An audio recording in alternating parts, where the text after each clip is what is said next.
بسم اللہ الرحمن الرحیم۔ آقا علیہ السلام نے ارشاد فرمایا کہ سب سے پہلے میرے پاس حوض کوثر پہ آنے والے میرے اہل بیت ہیں اور میری امت میں سے میرے چاہنے والے۔ ایک اور مقام پہ ارشاد فرمایا کہ ہر رشتہ اور علاقہ قیامت میں قطع ہو جائے گا سوائے میرے رشتے اور علاقے کے، کہ دنیا اور آخرت میں جڑا رہے گا۔ اہل بیت اطہار کی فضیلت اور عظمت، ان سے محبت کا حکم قرآن و حدیث سے ثابت ہے۔ اسی بنا پر ان نفوس قدسیہ کا احترام کرنا اور ان سے محبت و عقیدت رکھنا ہر مسلمان کے ایمان کا جز ہے۔ اہل بیت اطہار سے بغض و عداوت رکھنا اور انہیں ادنیٰ درجے میں بھی ایذا پہنچانا اللہ اور اس کے رسول کی ناراضگی کا سبب ہے۔ قرآن مجید میں ارشاد ہوتا ہے انما یرید اللہ لیذھب عنکم الرجس اہل البیت ویطہرکم تطہیرا۔ اللہ تو یہی چاہتا ہے کہ اے نبی کے گھر والو کہ تم سے ہر ناپاکی دور کر دے اور تمہیں پاک کر کے خوب ستھرا کر دے۔ حضرت سلمہ فرماتی ہیں کہ جب یہ آیت نازل ہوئی تو رسول اللہ صلی اللہ علیہ وآلہ وسلم نے بی بی فاطمہ، حضرت علی اور حسنین کریمین کو بلا کر ان پر چادر اڑائی۔ حضرت علی پیچھے کھڑے تھے، ان پر بھی چادر ڈالی۔ پھر فرمایا کہ اے اللہ، یہ میرے اہل بیت ہیں، اے اللہ ان سے آلودگی دور کر دے، انہیں خوب پاک صاف کر دے۔ حضرت سلمہ نے عرض کی کہ یا رسول اللہ، میں بھی ان کے ساتھ ہوں۔ آپ نے ارشاد فرمایا کہ تو اپنی جگہ ہے اور خیر پر ہے۔ اہل بیت کے معنی ہیں گھر والے۔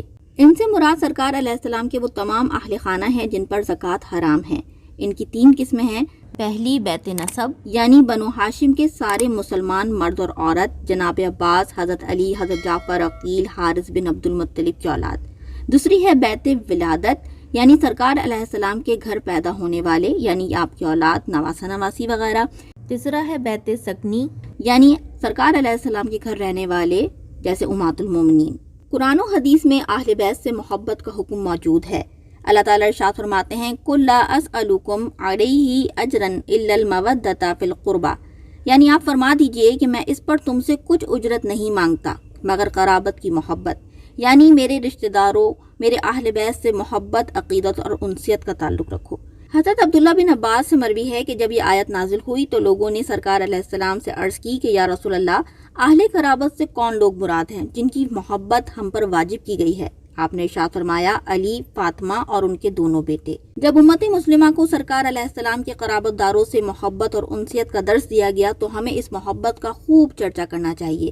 سرکار علیہ السلام ارشاد فرماتے ہیں کہ اپنی اولاد کو 3 اچھی خصلتوں کی تعلیم دو: اپنے نبی سے محبت، ان کے اہل بیت کی محبت اور قرآن کی تعلیم۔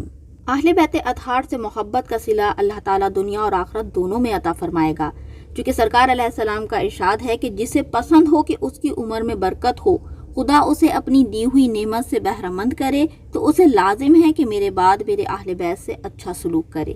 اللہ تعالیٰ سے دعا ہے کہ سرکار علیہ السلام کے قرابت داروں کی محبت سے ہمارے دلوں کو منور فرمائے، آمین۔